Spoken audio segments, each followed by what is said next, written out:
So this would have been Dr. Klotz's turn to facilitate. So without either of our chairs of standing committees, I'll go ahead and call the meeting to order.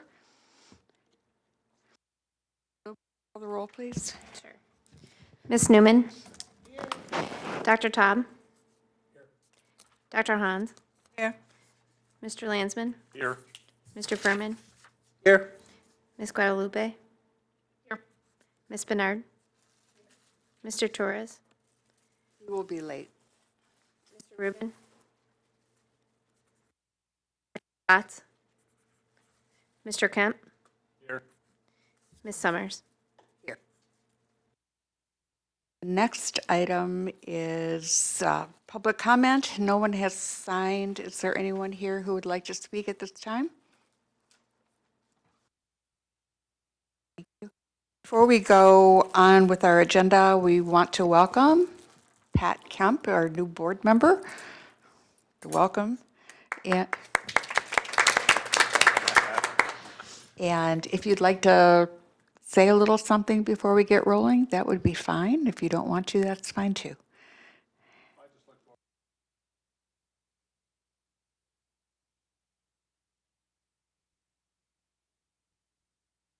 Where? Can you hear me now? Yes. Okay. I say I look forward to working with everybody and try to make a positive impact for the people that need our services in Oakland County in this area. Oh, we welcome you. Thank you. Next item on our agenda is the revenue update. Anya? So I've been talking to you all about this payment issues we've been having with the department and that are going on across the state. And the last time I spoke to you at the December board meeting, all was planned to be fixed for December, and shockingly, it was not. So we've gotten an update from the department. The last week when I was at the PHP CEO meeting with the department, we did talk about that. The December adjustments were not made in time to make the December payment, so we're expecting to get it this coming Thursday. They did push the one payment, the HAB waiver payment, back a week, so we're expecting to get that this Thursday, and they're expecting that the majority of that is fixed. There are still some outstanding issues with spend down people who people with spend down on HAB waiver, if I can get that all out. So there's an ongoing issue with that, and then we're still watching when the capitation payment comes in at the end of the month, if that looks like we are being paid for the number of eligibles we are being expected. All of that to say that that is currently what is holding up me doing an amendment. I promised you an amendment in December, but I have not done so because I want to make sure the revenue situation is worked out prior to doing that. So when we get the January payment, we will take a look at it again, and I'll keep you guys posted as to where that's looking like it's at. Any questions? Jonathan? Quick one from Friday's update. There was the letter that came in from the state for the adjustment on their overpayment to us. So that's roughly $300,000 a month if we do this. So I wondered, are they going to also try to start making that happen in the adjustment as well? So that is expected to start in January, that recoupment. This is related to, for those of you who didn't get a chance to read it, there was a several state audit by the federal government related to paying for people who had been deceased. It turned out Michigan had about, I don't know, I think it was around $48 million. It was not solely with the CMH system. It was anyone who receives that federal funding. And it spans fiscal year 14, 15, and 16 was the audit. Our amount is roughly $3 million. And what they're planning to do is distribute that recoupment basically over 12 months. They have 12 months to pay it back to the feds. And so they're starting the recoupment in January.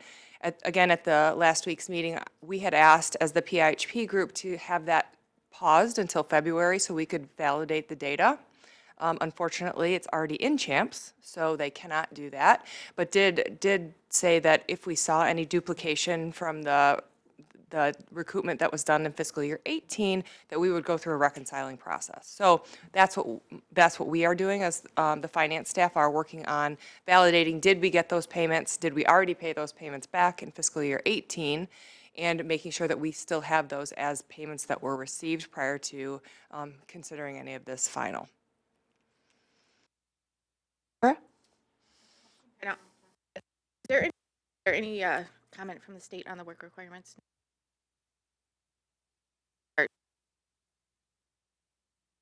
So what they did was they sent us a file of everyone that was not able to opt out. And so we are then pushing that out to the network to make sure that those individuals are notified of that and helping them work through making sure they get their documentation in.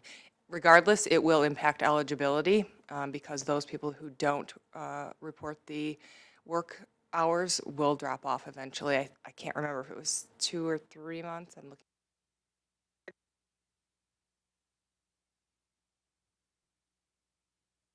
January paperwork is due in February, and then they'll look at it in February, and it will impact enrollment in March. We will be watching that closely.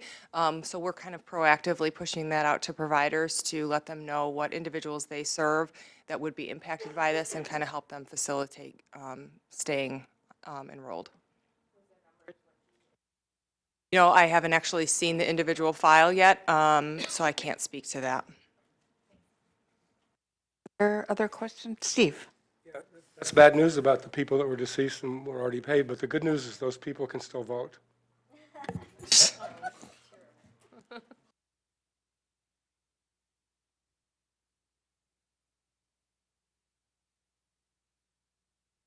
Are there other questions or comments? If not, we'll move on to our next item on the agenda, which is a presentation on the roles and responsibilities of our board and CEO. Andy?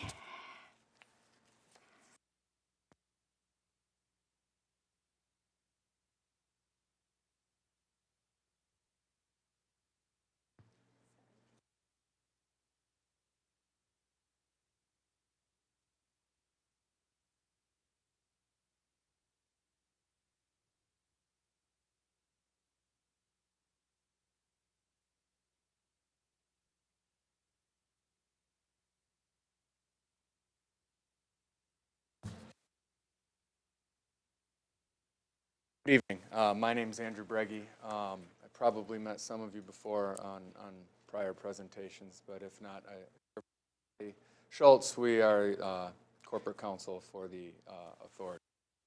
And I'm going to be doing a presentation, if it's all right if I sit down, that I've been asked to do by the board chair and the interim executive director about the mental health code and an overview of roles and responsibilities as established by the code for the board and the executive director and how those things play out.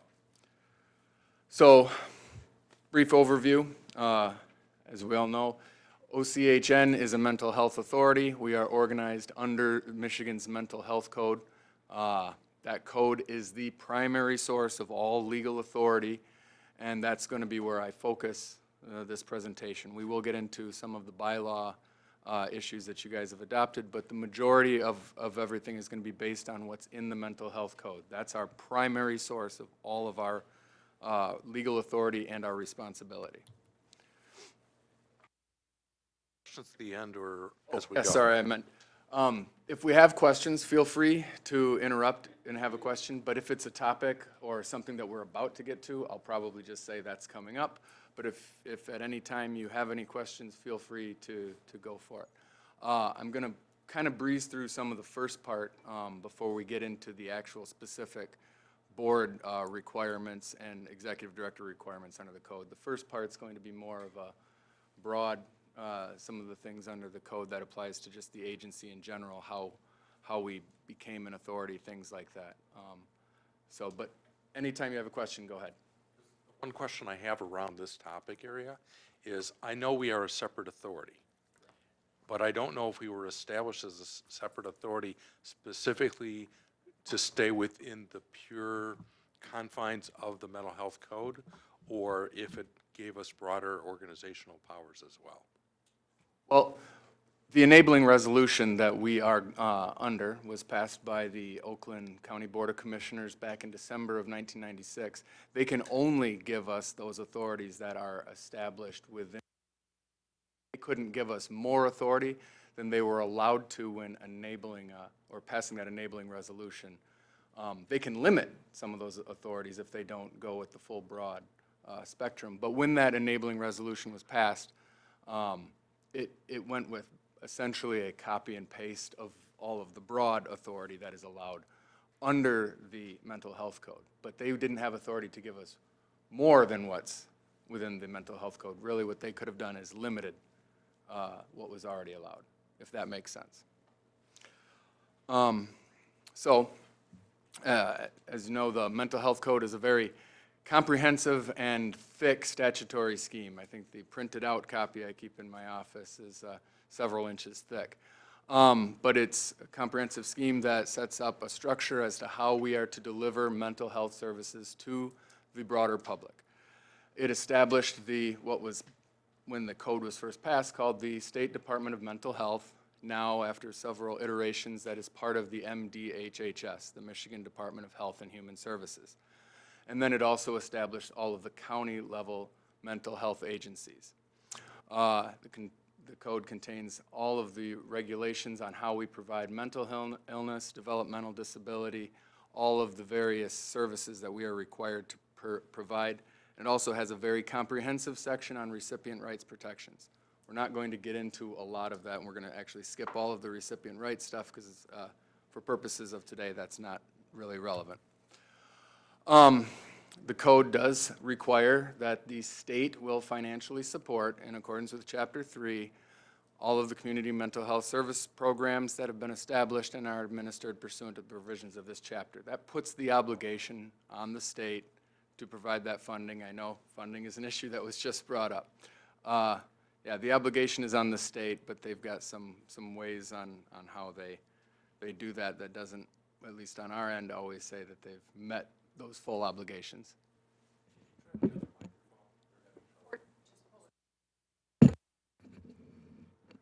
Is that better? Woohoo, there we go. All right. A community mental health services program, CMHSP as we call it, is to provide a comprehensive array of mental health services appropriate to the conditions of those located within your geographical service area, regardless of one's ability to pay. We all are aware of that. We can't turn someone away just because they can't afford to pay for their services. Under the code, those services that we are allowed to provide and that we have the program set up for are a vast array. This is just a sampling of some of those: crisis stabilization, assessments, specialized mental health training, recipient rights, advocacy, jail diversion, and any of the other various services that are added to through the regulatory code as MDHHS and the contracts with the federal government provide. In the mental health code, and we talked about this authority thing, there are 3 different types of mental health services programs. There's a county agency, there is a mental health services organization, which is essentially a combination of multiple counties, and then there is a separate authority. And we've already talked about that, but a separate authority is where the county board has passed an enabling resolution allowing the community mental health agency to be a complete, separate, and standalone public body. And as we've already mentioned, that happened here 24 years ago. While a CMHSP, and back in pre-December 96, a CMHSP is still a county agency, and that means all of the employees are county employees, and you're still under the complete control of the County Board of Commissioners. But once you become a separate entity, a separate authority, all of the employees now become your employees, and you are solely responsible as a separate entity for all of those individuals. There's this: you may not reduce any county employee rights or benefits for 1 year after gaining authority status. We're well past that point, so we don't have to worry about that. that was something that was part of the statute, that they didn't want you to be able to create a new authority and then eliminate bargaining rights or pre-existing employment. Under the code, now we're getting into some of the board stuff. Under the code, every CMHSP will have a 12-member board. There are certain ways that you can have more than 12 members of your board, but that's only if you are a organization that has more than 4 counties, so as to make sure that each county has at least one county commissioner representative on the board. We don't have to worry about that. We are one county, so by statute, we have a 12-member board, or an up to 12-member, assuming that all positions.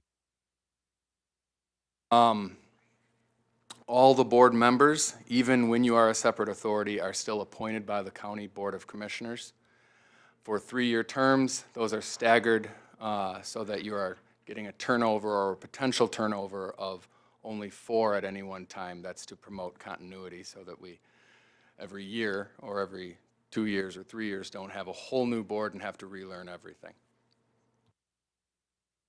Those board, under the statutes, must be comprised of providers of mental health services, consumers of mental health services and/or their families, employees of agencies and occupations that are involved in the provision of mental health services, as well as members of the general public. Under the code, no more than 4 board members may also be county commissioners. Now, here's a situation where the code specifically says you cannot have any more than 4.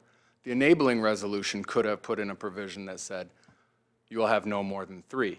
There are actually authorities in the state that have that situation where there's a board with the county board of commissioners only has, let's say, 7 members.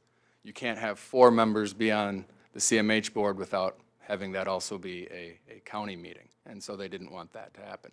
So that would be a situation where your enabling resolution can reduce the authority granted by the statute, but it couldn't expand it. The enabling resolution wouldn't be able to say we can have 5 county commissioners. Another provision is at least 1/3 of all the board members must be primary consumers or their members. So on a 12-member board, 1/3 is 4. And then of that 1/3, at least 1/2 must be primary consumers, which means at least 2 members must themselves be primary consumers of mental health services. This is the statute requiring a diversity on our board.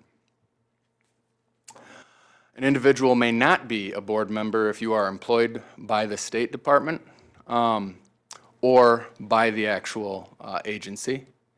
You cannot be a party to a contract or the individual that administers a contract with the agency, or you cannot serve in a policy-making position with an agency under contract. You can't be the CEO of one of our largest service providers, in other words, and also be a member of the board.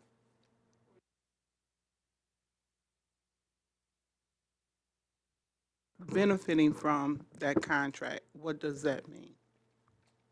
Benefiting from the contract would be if you are a stakeholder in that agency or you're employed and you are one of the high-level officials of that, that contract provider, such that your employment is tied to maintaining that contract with the CMHSP, you're benefiting from it directly.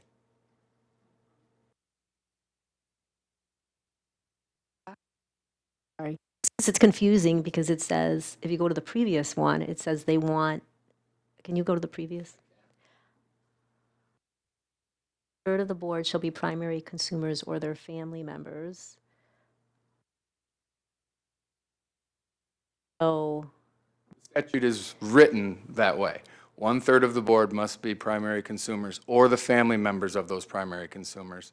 And then 1/2 of that 1/3 must be the actual primary consumers. so if someone works for an agency that we get funds to, that is something they could be on the board, or they can't be on the board if they're not an executive, but they work for an agency? They're just a low-level. At low level, they're just not on the executive staff.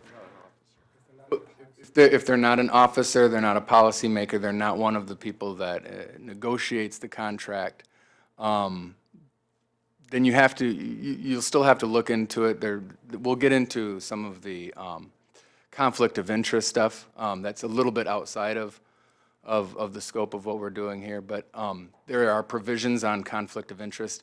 Even if it's a suspected conflict of interest in that situation, it should be brought up to the full board, and there's a voting procedure on that as to. Right. So we haven't been doing that. We should probably do that. Vote, well, we can talk about that later, but I think because Micaiah works for one of the agencies that I thought that we, but. Oh, she does? Time the budget comes up, I recuse myself. You don't vote on the budget? And that's the only thing that's involved with that agency? I go beyond the scope, just to make sure that there's no conflict. Because I've been Says told that I have. disclose and then recuse. Disclose the conflict and then recuse yourself from the vote. The board's own conflict rules, along with the statutory code, provide that that's the policy. You have to disclose it, and then as long as there's still a two-third, and we'll get to that provision, I believe that's one of the slides coming up.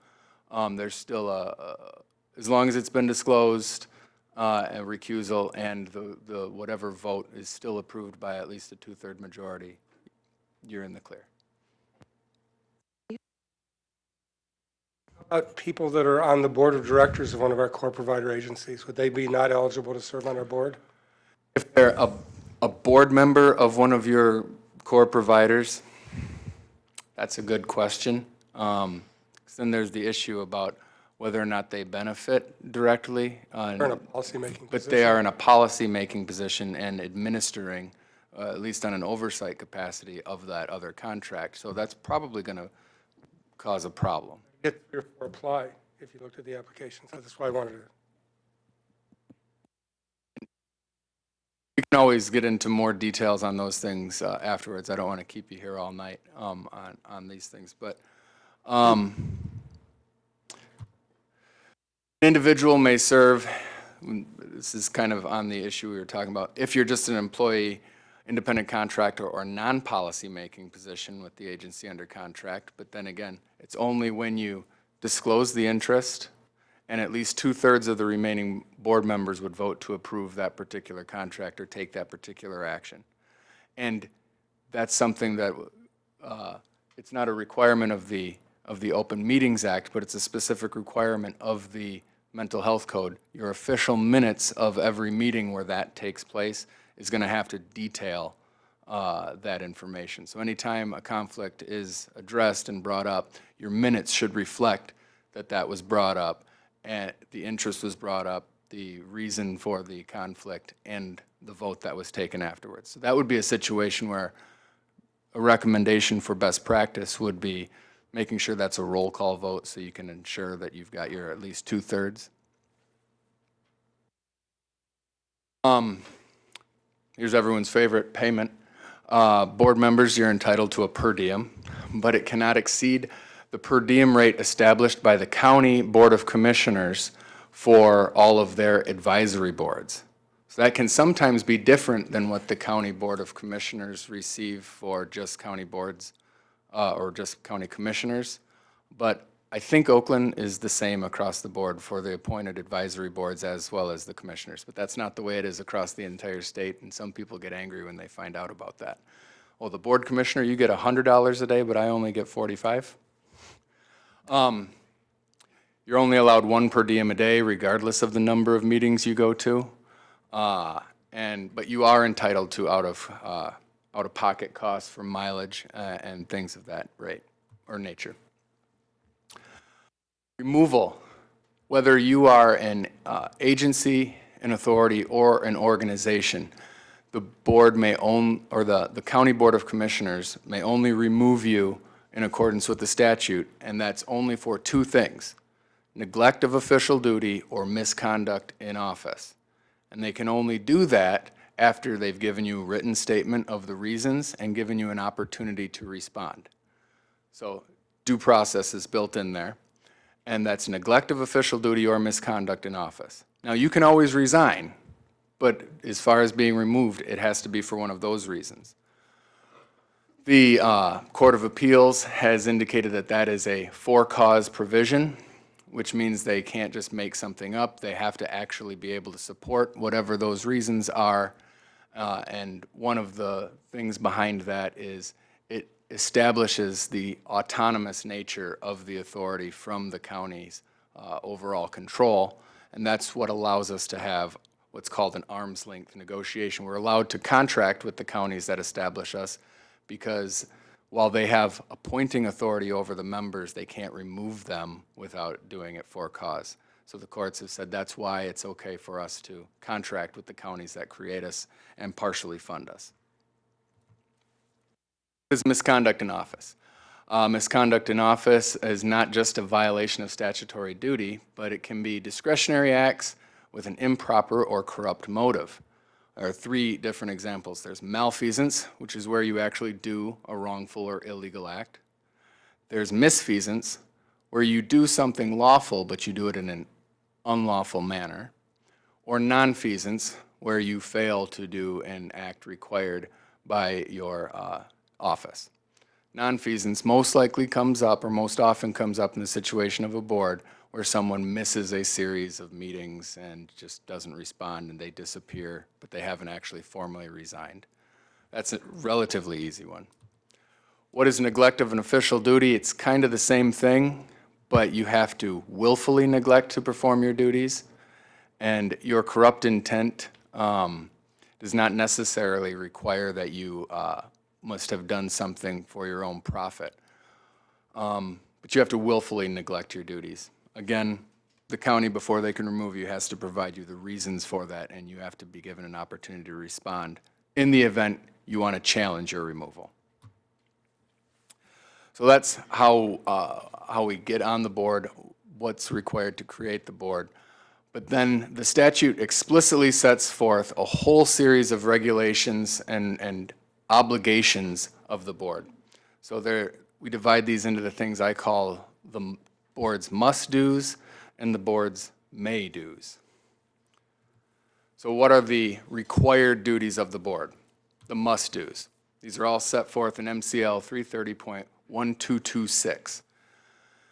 One of the things you must do is you annually conduct a needs assessment to determine the needs of the residents of the county, identify the public and private services necessary to meet those needs, and provide that information to the state. You must annually review and submit that assessment report, an annual plan, and a request for funding to the state. And you must provide a copy of all those things to the Board of Commissioners of your county. You must advertise and have a public hearing on your needs assessment, your annual plan, and your funding requests. You must submit to the County Board of Commissioners your annual request for the county funds to support the authority. And you must annually approve your operating budget. You must take all the actions necessary and appropriate to secure all of the funding necessary for your programs. You must approve all of the contracts for the provision of services by the agency, and you must review and evaluate the effectiveness and efficiency of those services provided. The other really important thing is you must appoint an executive director and establish the general policy guidelines under which that executive director shall execute and operate the CMHP. And you must require the executive director to select a physician, a registered professional nurse, or a licensed psychologist to advise the executive director. Now that provision is a little bit different than the provision that requires the executive director to appoint a medical director. We'll get into that just briefly. The medical director must be a psychiatrist, but you can wrap them both up because the board requires that you also hire someone that's either a physician, a registered professional nurse, or a licensed psychologist to advise. It's just easiest to go with a psychiatrist because then you meet both statutory obligations at once. But that's a requirement. The board has to require the executive director to make that hire. But it's the executive director that's required to make the hire. And we get into some of the discretionary duties, and these aren't all that significant, but you may establish voucher programs, you may establish revolving funds for assistance with affordable housing. You may carry forward revenue from capitated managed care. You may pursue and develop partnerships with private individuals and other organizations to provide for mental health services. Not required to do any of these things, but you may do them. You may share costs and risks with other CMHPs through insurance programs and pools. You may establish special funds to receive reimbursements from third parties. And you may enter into contracts for the purchase of mental health services or arrangements from other agencies. What does all that mean? Those required and those discretionary duties, as they're set forth in the code, are all pretty generalized. They're all overall arching things. You set up your overall plan, you establish an overall budget, and then, as the statute says, you provide those general guidelines to the executive director, and it's the executive director's responsibility to carry all of that out. Just like the board members, the executive director's obligations are established under the code. This is the direct quote from that section that establishes what the executive director's primary obligations are. And I'm only going to read the highlighted portion. The executive director shall function as the chief executive and administrative officer and shall execute and administer the program in accordance with the approved annual plan and operating budget, the general policy guidelines, and established by the board. The executive director has the authority and responsibility for supervising all employees. What that really means is the board, under the code, you have one employee, and that one employee's responsibility is making sure you have all of your other employees and all of your operations are met. But it's the executive director who's given that authority and that responsibility of carrying out the day-to-day functions. Again, as noted, the executive director is required to appoint a medical director who is a psychiatrist to advise on medical policy and treatment issues. I don't know why the language in that section is a little bit different than the language and what the board's obligation is, but it's always easiest to, if you have a psychiatrist as your medical director, that qualifies as the other person that's supposed to provide direction on medical policy issues. And then the executive director, the only other employee the executive director is required to hire is the director of the Office of Recipient Rights, so long as that's done in consultation with the Recipient Rights Advisory Commission or Committee. But we're not going to go too far or at all on the recipient rights issue. Another statutory duty is that the executive director shall submit an annual report from the Office of Recipient Rights to the full board on the status of recipient rights and everything that's going on, sustained violations, all remedial actions taken, things of that nature. So again, what does this mean? The code is establishing what is an effective interplay between the board and the executive director.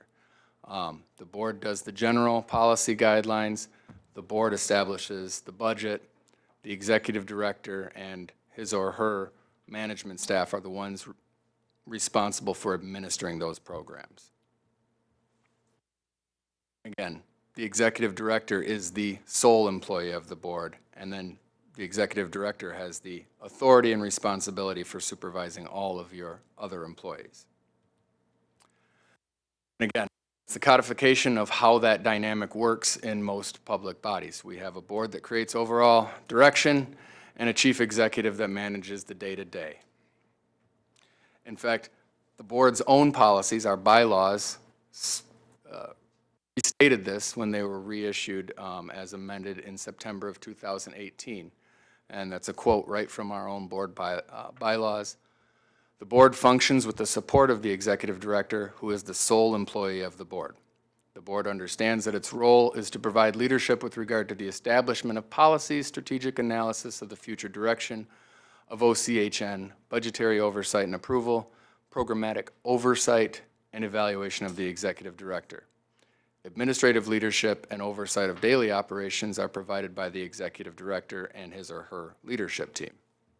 So recognizing that overall codification of the general dynamic, we've already established that in our own internal bylaws. And so what's really important about that is the idea that the board's only function is to make these generalized decisions, and that's going to get us into this issue, if you saw that next slide, an Open Meetings Act refresher. And this is one of the main and important reasons why the board only makes generalized decisions, and it's up to the executive director and the staff to carry those out. Because we are a public body. As a public body, we can only make decisions in accordance with the Open Meetings Act. That's why the statute sets it up, so that we only make those generalized things, because if the board had to approve every smaller day-to-day operational aspect of the organization, nothing would be able to get done. The purpose of the Open Meetings Act is to promote open government by providing greater public access and input, and it establishes those goals by requiring public bodies to conduct all of their business at open meetings. A public body that violates the OMA may be subject to money damages, including attorney's fees, as well as injunctive relief, and the Open Meetings Act has a criminal provision. If you intentionally violate the Open Meetings Act as a member of a public body, you can be subjected to criminal prosecution. First offense is up to a year, or first offense is $1,000, second offense is up to a year and $2,000. So if you intentionally violate the Open Meetings Act, the risk can be pretty scary. And the Michigan State Police has no problem investigating Open Meetings Act crimes. They do it quite often. Like OCHN, the Open Meetings Act covers all subquorums. If we have delegated authority, decision-making authority to those subquorums, so we can't skip the Open Meetings Act requirements by delegating authority to a smaller group to make those decisions, which also means it's important that you can't have subquorums that make recommendations and become rubber stamps, because that would mean that there's no deliberation taking place in an open meeting. All decisions of a public body must be made during open meetings. A decision is an actual determination. So if we have a situation where we have board members wanting to get involved in day-to-day operations and requiring approval by them outside of an open meeting, we're going to run into potentially violating the Open Meetings Act if that's the case, which is, again, why the statute says it's general and it's up to the staff to actually carry functions out.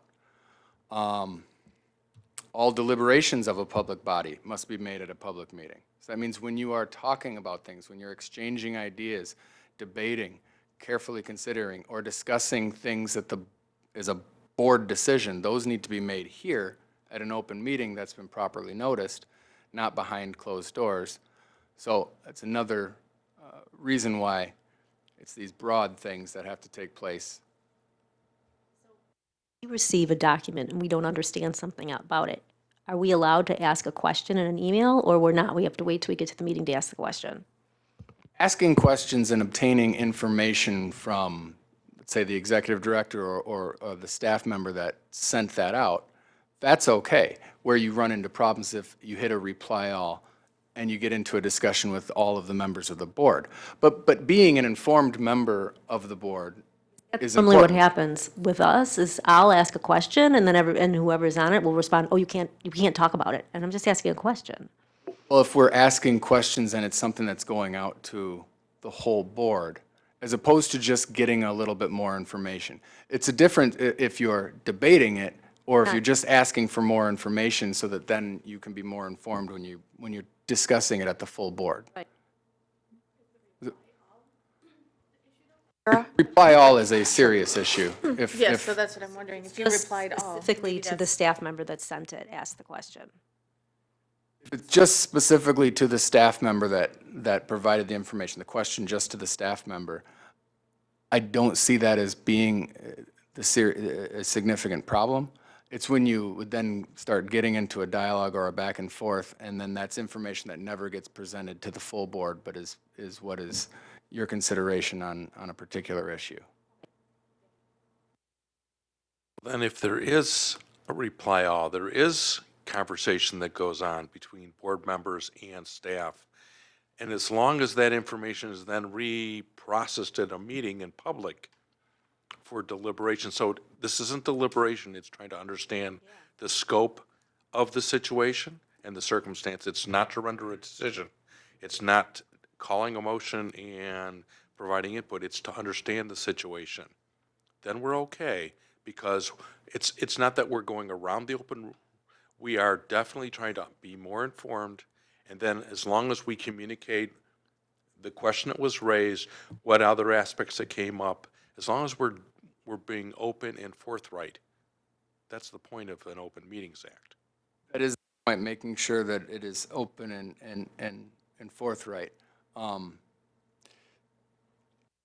again, we're only talking about one board member asking a question of one person, and it's not something, that communication isn't shared, isn't a dialogue that's a reply all with all of the board members, correct? Well, no, what- I mean, what- I mean, we're getting into some hypotheticals. Right, But but a hypothetical might be something is presented, someone will ask this question back with a copy all, someone will say, yes, but also along with that, what about this aspect too?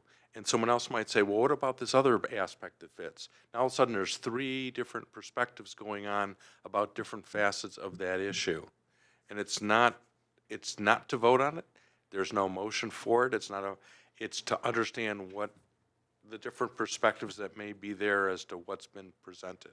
now we've got 3 different board members chiming in and seeing what everybody else's comments are, and that's where it's going to look more like it's a deliberation. Even though you haven't actually made a motion, you don't have to have a motion on the table to be deliberating toward a decision. I see that as a situation where I don't think the court, a court reviewing it, would be very favorable to the position of us just exchanging a view or just trying to get more information. In that situation, it's probably best for it to be, these are the questions that we would like addressed at the meeting. So then we know that it's all taking place in a public meeting.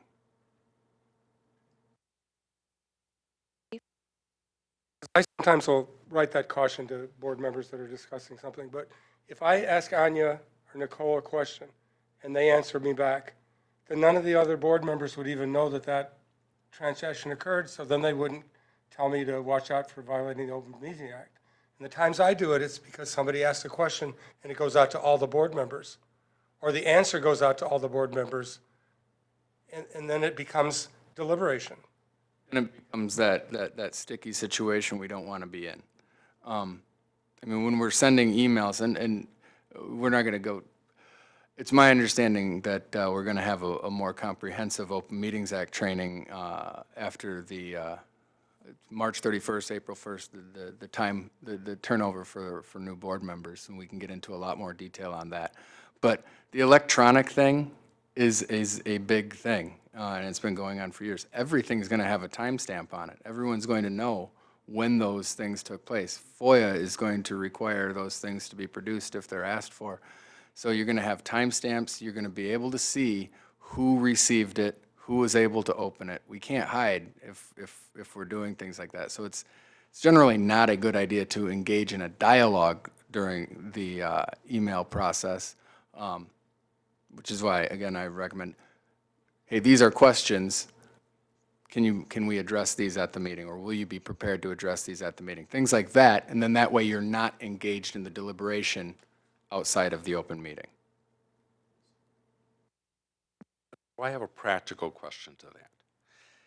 Open Meetings Act has been around a long time. Our organization has been around a long time. How many times in the past 10 years has there been a FOIA request regarding open meetings or a potential violation of open meetings with the OCHN or Oklahoma board?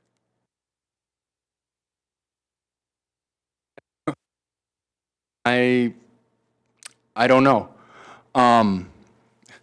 I was going to save this for April, but there's a scenario that I like to bring up. It's not one of my clients, so I'm okay because it was all public, because it was a public body. The City of Ann Arbor Council,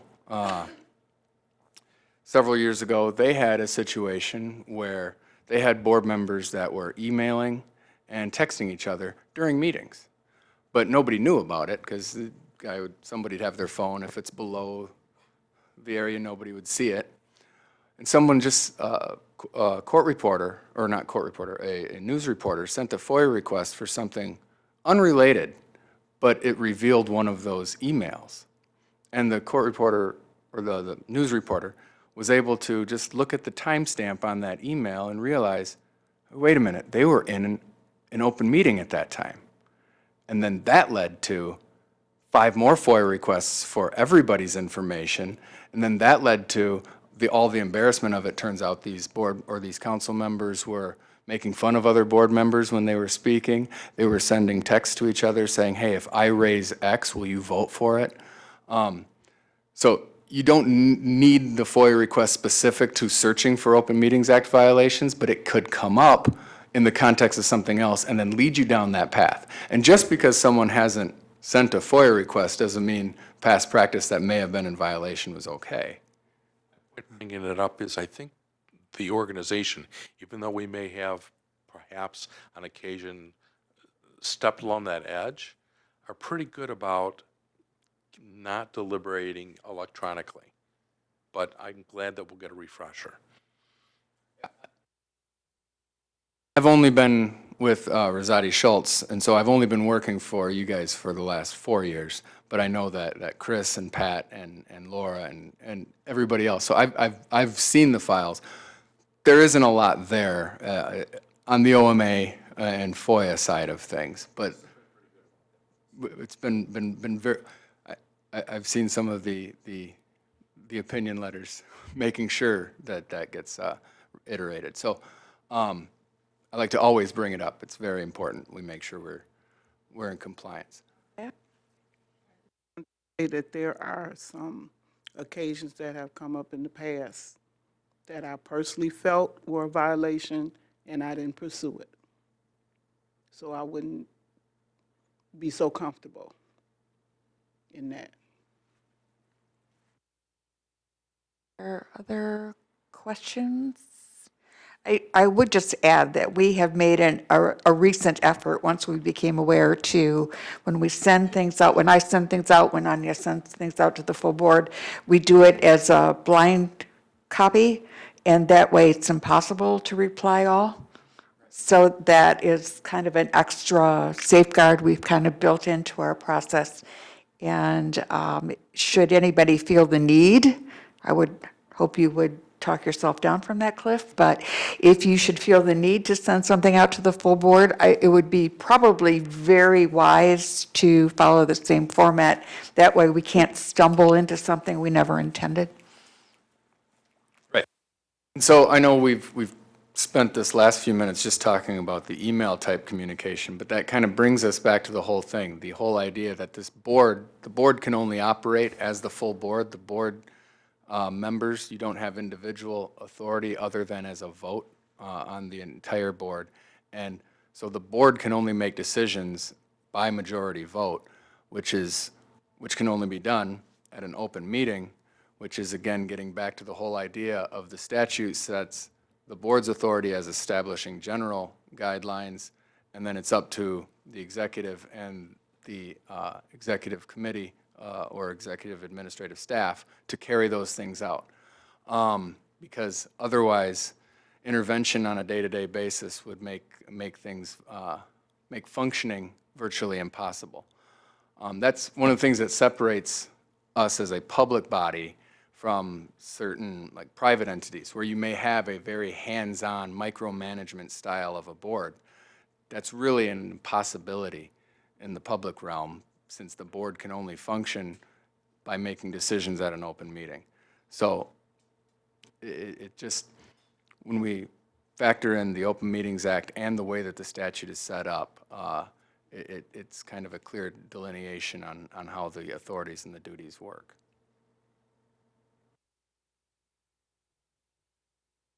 all I have for you today. Unless anyone has more questions, anything specific, I'd be happy to take questions. Otherwise,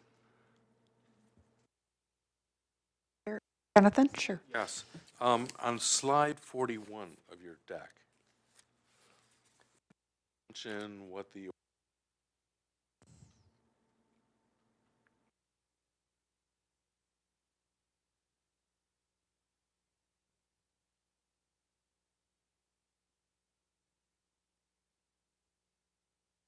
mentions, yes, budgetary oversight and approval, programmatic oversight and evaluation.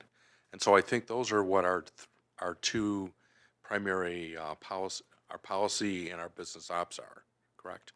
Right. I just, that's been a recurring question as to what's the mission of the business ops board, so. by business ops, are we talking about the standing committee? Okay.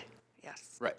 And that's established. So standing committees are not something that are required under the code. Standing committee, whatever standing committees are established by the board are internal. You get to decide what you want as your standing committee. So we've got three: the business ops, the policy, and then the executive director review.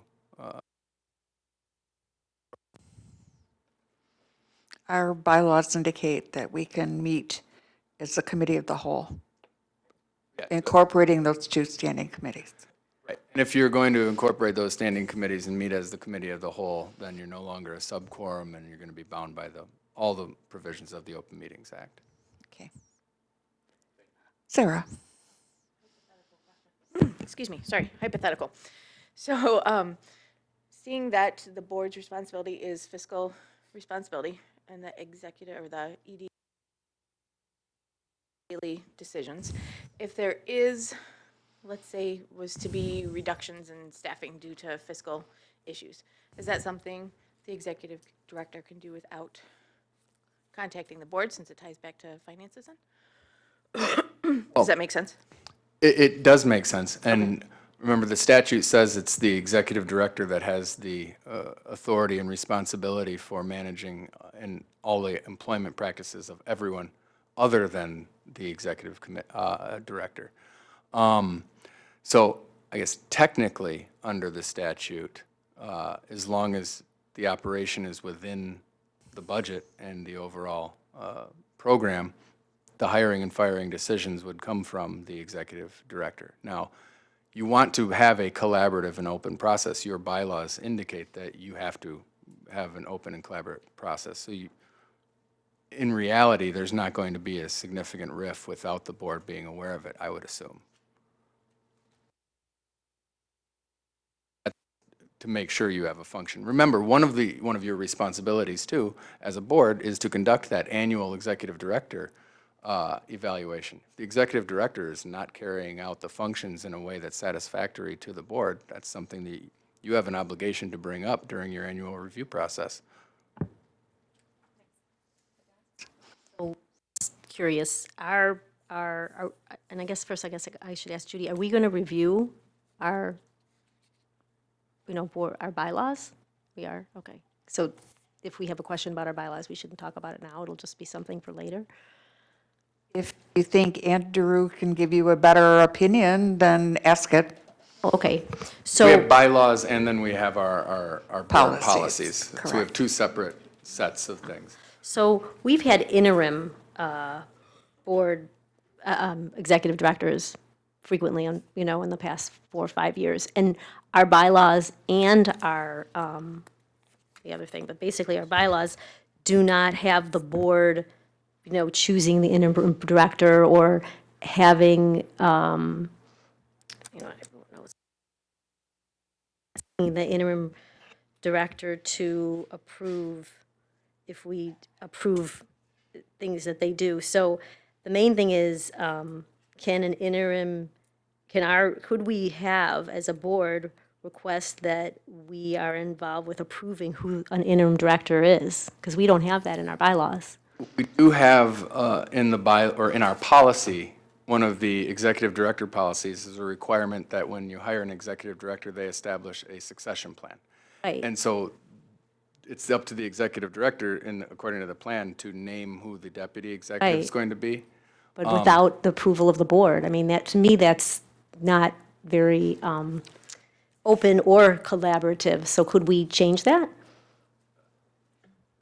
I don't know why you wouldn't be able to change that. The thing is, once a full-time executive director is hired, that has to be someone that, their terms are set by contract. You have to set it for a number of years and whatnot. Yeah, that's what I'm talking about. You can't always, I mean, the reality of how it can function is you might lose an executive director. You're not going to be able to hire someone and get a contract in place before the agency has to continue functioning. Now, what I'm saying, if an executive director chooses an interim director, our board has no say in who that interim director would be based on the way this is written right now. And I'm just suggesting that if an interim director is appointed by an executive director, that the board be aware and given the option to approve who that interim director would be.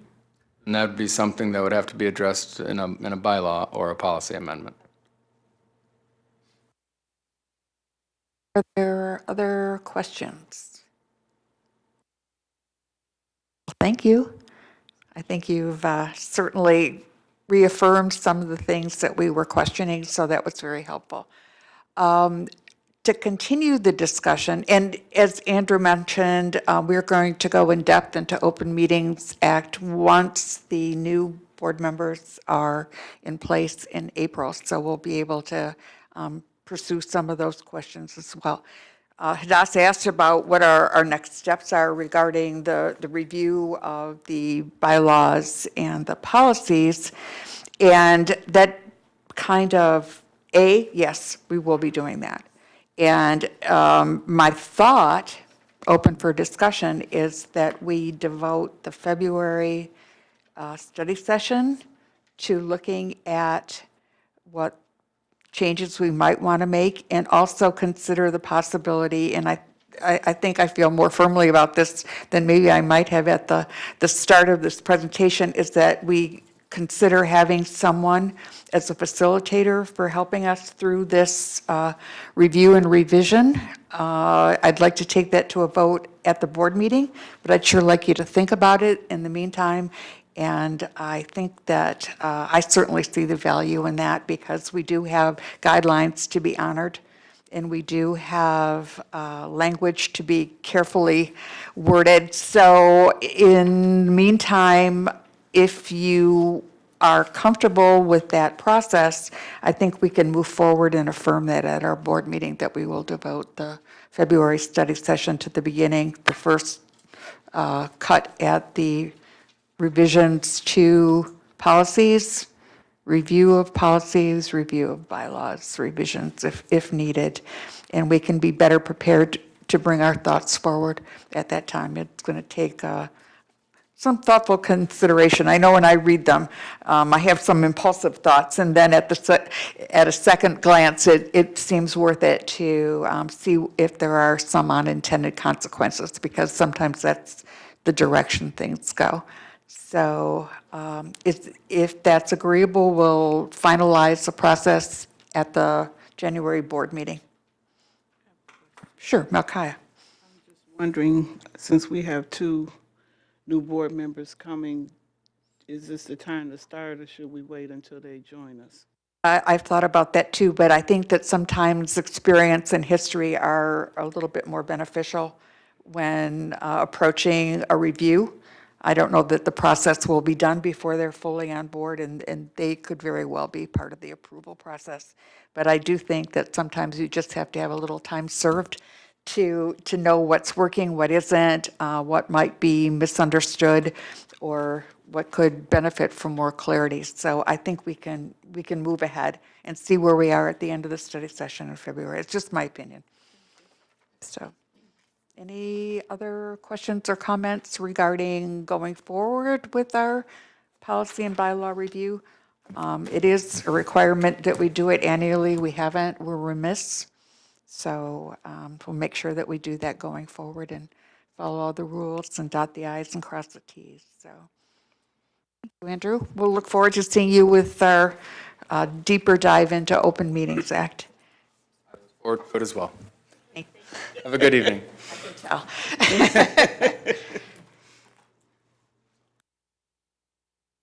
Next item on our agenda is the CEO search update. Blair Miller is here with us from the Hunter Group. Welcome, Claire. Some of us know Blair because we were on the RFP review committee, so we welcome you. Very much. Can you hear me? I think so, yes. Wonderful. Well, thank you to be able to reschedule from December. I had the thrill of having pneumonia over the holidays, and so I was in the hospital at your last board meeting, but doing much better. So thank you for rescheduling me for tonight. Glad that you're doing well. Yes, thank you so much. It is a pleasure to be chosen through your RFP process to work on the retained search for your next CEO. And I'd like to spend tonight a little time just talking about the Hunter Group, the process that we've already unofficially started internally so that we can stay on our timeline and give you updates. And then we'll be meeting again on the 30th, I understand, and we'll be talking more about the search committee and the process with the search committee on that date. So I'm not going to spend a lot of time about the search committee tonight just because we're going to cover that in specific detail on the 30th. But what we do is we focus on recruitment on a retained basis, exclusive basis, which that's retained means, and we work with C-suite executives.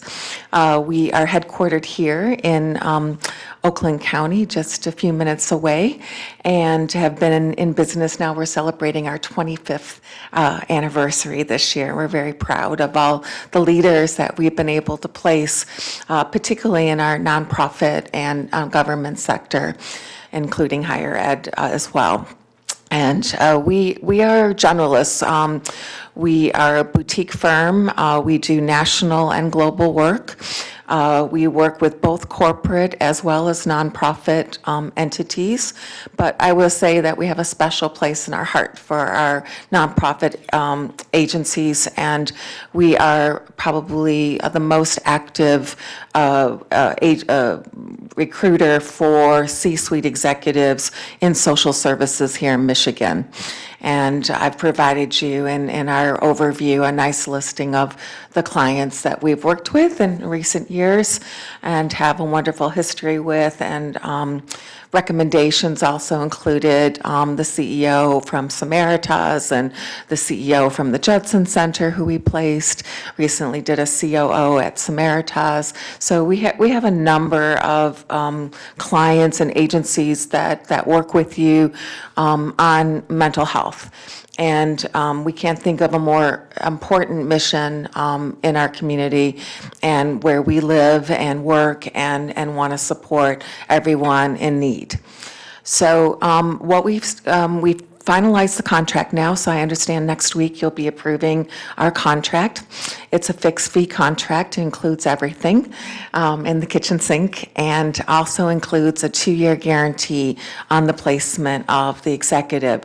So other than for an act of God, if the executive leaves for any reason or it's not a good fit for any reason, then we will do the search for no additional search fee, only expenses. And that's very important for us and something we're very proud of. We complete all of our searches, and we have a really great record of people staying in their position. And I think that's definitely a goal for the next CEO, is that you have some sustainability in this position and some ability to really execute on the strategic plan that you've got. So what we've unofficially started without the contract being finalized and approved by the board next week, because we have a pretty short timeline. And that means what we're doing and actually really started over the holidays with the team, is started doing research on potential candidates. And we'll be going out across the country and looking at candidates that we think have the leadership skills of managing such a large budget, the understanding of the mental health arena, both here in Michigan as well as around the country, to gather best best practices that we can find. So we will be looking and spreading the net wider than just Michigan alone. It's a pretty small community when it comes to executives that have this expertise. Everybody kind of knows everybody here in Michigan. But nonetheless, there's some really great candidates. We'll be definitely looking at all of them as well as across the country. So we're really starting unofficially our research phase right now. And we spent a lot of time kind of quietly just going out and gathering all the information about prospective candidates. That's a full-time job. That will take us about a month or so. We start reaching out to the candidates that we think are a good fit and essentially wooing what we call passive candidates. And what we mean by passive are those candidates that aren't really looking for a new opportunity. We're just going out to them, telling them the amazing story of what you do, and seeing if they want to confidentially have a conversation to learn more with the search committee. And so it's an exploratory process. It's wooing from both sides, both from the search committee of attracting and telling a compelling story of the future of the organization, as well as the candidate understanding what they can bring to the organization, what leadership skills will they really be able to deliver and really supplement and augment to the current leadership team. So we'll be doing that, and that really will take us through January and February. And then we will present at the end of February or at the beginning of March the short list of candidates that we recommend. These that we've vetted, and we do different assessments both for position profile and cultural fit and hardwiring.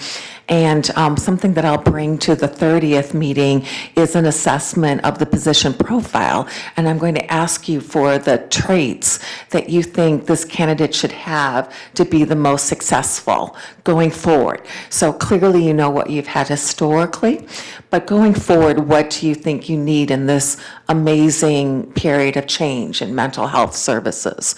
So that's what we'll be asking for on the 30th. We'll take that, accumulate it, and create essentially an amalgamated description from all of you on the board. And we'll use that.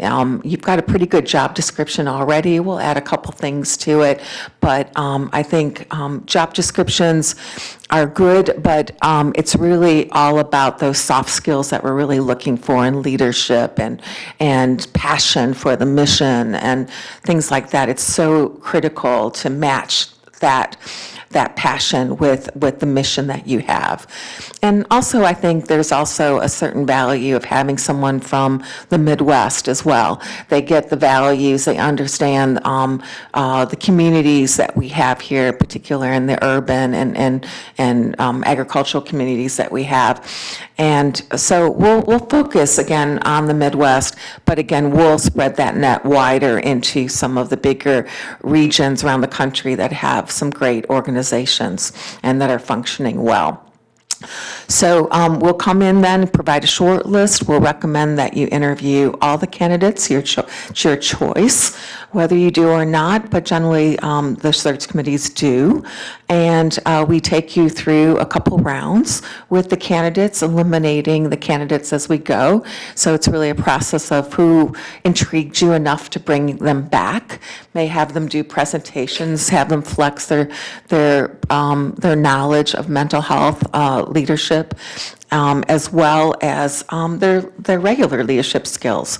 And that will take a couple of rounds. That will hopefully bring you down to 2 candidates.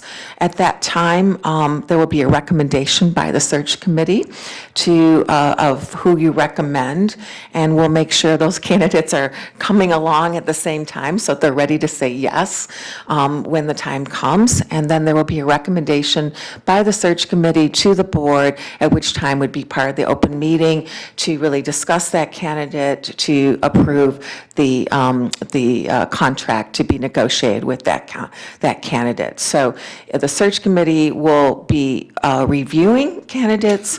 At that point, it will remain confidential because they're passive candidates, and at the end of the game, only one will be chosen, and they will all go back to their positions. That helps us get, I would say, better quality candidates to be able to do that. But, of course, in line when we come to the full board, then, as you heard just in the past presenter, Andrew, that of course we will have an open meeting at that time and present the wonderful credentials of that candidate being recommended by the search committee. So the goal is to really use March for the interviews and have hopefully somebody on board as soon as they can segue out of their current position. And sometimes that takes 2 weeks, sometimes that takes 4 weeks. It really depends on what we can negotiate with the candidate. And usually it ends up being that candidates of billion-dollar companies, CEOs, still have a foot in both camps for a period of time just to do the right thing for their past organization as well as their future organization. And they just work a little harder the first couple of months to make that happen. So that's the process. We're, completely intrigued and excited by the story that we get to tell. We call ourselves the chief storytellers because that's really what we do, is get people interested. They're working really hard in their current organization, and we have them pop their head up and listen to the story and want to explore more because of the great opportunity in the organization and all the strengths that this organization has. So I'll stop there and open it up to questions. Sarah? So you mentioned kind of passive candidates. Are you considering any of those folks that had applied prior to? Yeah, we will definitely take a look through and go through all of them, and it's actually part of the contract to give us all of those. So we will look at all of those, and it's our job to keep in correspondence, let candidates know where they stand after that. But your HR, Edna's not here tonight, but I understand from Edna that, there has been a number accumulated. I think that the due date was the end of September, so we'll take a look at those. But we're going to put a lot of things out through the newspapers, LinkedIn. For example, I have 12,000 contacts and a lot in social services. So we'll put all of that out there. And it's amazing. We get around to people and have an impact. But certainly you all have amazing connections and know people as well. So what we'll do is show you the process of directing any candidates to myself at the Hunter Group. And that kind of takes the pressure off of you as well, is you just direct them to us. We do all the vetting, all the communication, and you've done a great deed for the board by recommending people. So really open to any candidates that you think would be a great fit. Jonathan? I have a couple of questions. Thank you. Appreciate your coming out tonight. You mentioned something about assessments, so I wondered if that's things like MB and DISC and things like that, or? Yes, we use a program called AccuMax, and AccuMax is a hardwiring assessment. It focuses on every one of you have a unique hardwiring profile. But what we're measuring for leaders is how do they flex to that profile when they're communicating and working with someone that has a different profile that's quite different and opposite even to theirs. And so what we're testing through the interview is really understanding how they flex when they're working with all of you that have, each one of you, a very unique hardwiring profile.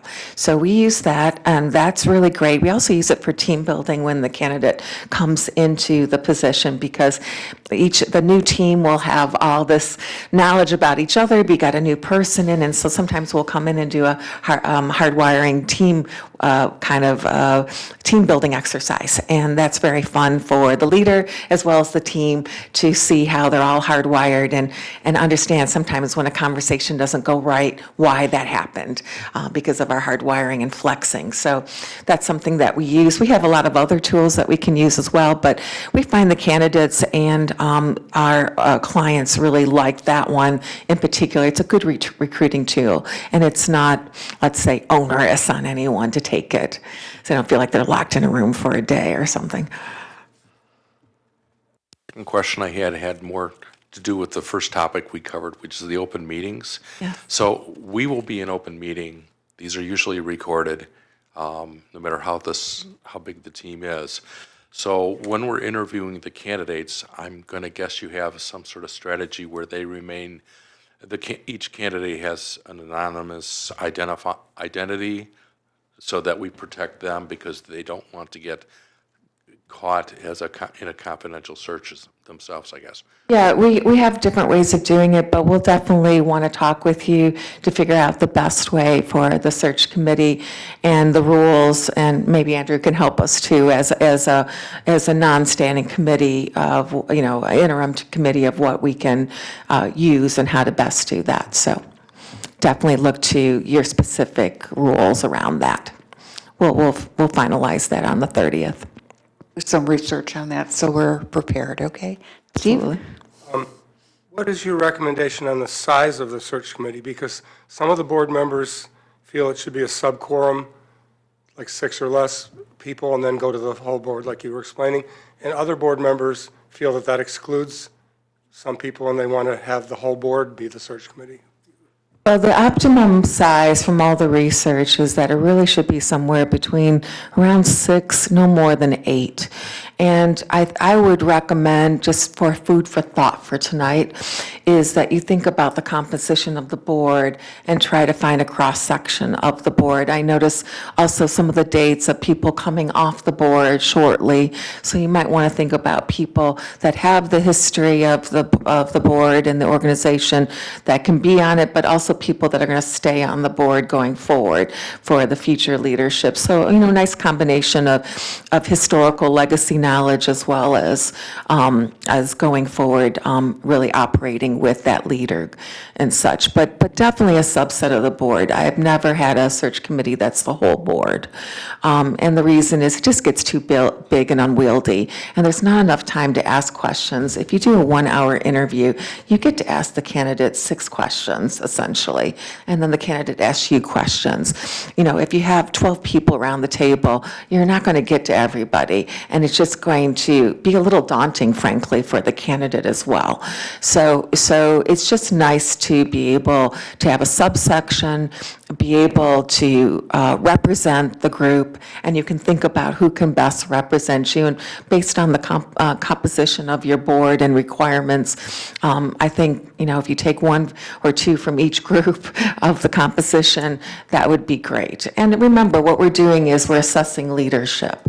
So for those of you that feel comfortable with assessing leadership, great. If that's not your wheelhouse and you're great at other things that you serve for the board, that's fantastic too. So think about what your real wheelhouse is and what you serve here on the board and what's your specialty that you bring to the board. I would just suggest that. But I 6, no more than 8. I have 8 right now. For example, we're just wrapping up the finalists for the provost of Oakland Community College. And 8's just a little big. It's a little unwieldy, but it worked for them, so we made it work. But 6 is kind of the ideal number from all the research. You said you would look for candidates that we may know, that we may want to recommend. Should that go through the board first? Or we just go No, I directly would to you? really recommend for confidentiality, you just send it directly on to us. Should you be copied, like Judy and Anya, or? That's a good question. I am really quite comfortable having it just go directly to the search firm. I think that there's some things I just don't need to know. I don't know how Anya feels, but I think the more pure we keep our search, the happier I will be about it. So once we meet on the 30th and Blair shares the process for directing candidates, we'll just follow her lead on this. That's why we hired her. Okay, great. Thanks for asking, though. I hadn't thought about that. Yeah, it's a great question, and sometimes Edna, I know, will be in the loop as well from an HR perspective of candidates, but candidates do want to stay confidential until they've really thrown their hat in the ring and they know that they're on the short list, right? That's the value of going through the process of saying, I'm interested, but if they're not ultimately selected, they want to stay confidential, right? Are there other questions? I've got a couple, but If someone else would like to ask, I encourage that. My question to you would be regarding the assessment. Is this something, let me backtrack. What I see this progression being is that come board meeting time, on our agenda, we will be voting to approve the contract with the Hunter Group. The next step would be to meet, using our study session date as the full board, to gather the information and share some insights and have maybe a more detailed discussion regarding the size of the committee and who that might be on the 30th, if you're good with that. Yes. Now, with the assessment, is that something we should see ahead of the 30th? Yes, I will send out, it's a one-pager. It literally takes no more than 10 minutes to do. You're just circling adjectives and, excuse me.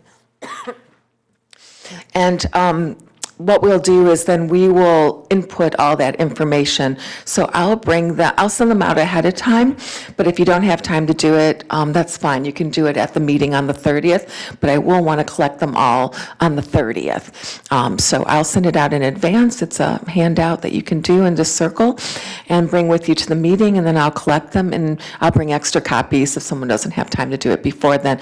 I definitely want the leadership team as well to complete it, so that we have both the board and the leadership team giving input into it. It's super helpful.